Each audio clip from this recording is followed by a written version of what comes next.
بسم اللہ الرحمن الرحیم۔ آپ سب کو رمضان المبارک بہت بہت مبارک ہو۔ رمضان کا مہینہ بہت برکت والا، نیکیوں والا، رحمتوں والا ہے۔ پروردگار عالم نے رمضان کے مہینے کے بارے میں کہا کہ رمضان کا مہینہ میری امت کا مہینہ ہے۔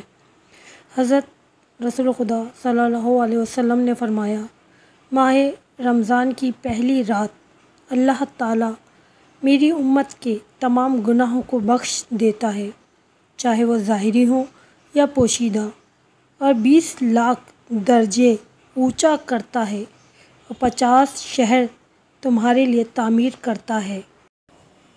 ماہ رمضان کے پہلے دن کی دعا۔ بسم اللہ الرحمن الرحیم۔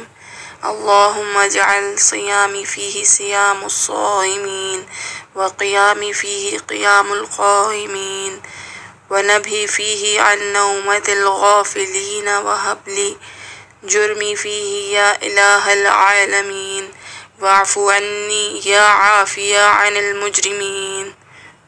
صدق اللہ العلی العظیم۔ ترجمہ: اے اللہ، میرا آج کا روزہ حقیقی روزے دار جیسا قرار دے، میری عبادت کو سچے عبادت گزاروں جیسی قرار دے۔ آج مجھے غافل لوگوں جیسی نیند سے بیدار کر دے اور آج میرے گناہ بخش دے، اے جہانوں کے پالنے والے، اور مجھ سے درگزر کر، اے گناہ گاروں سے درگزر کرنے والے۔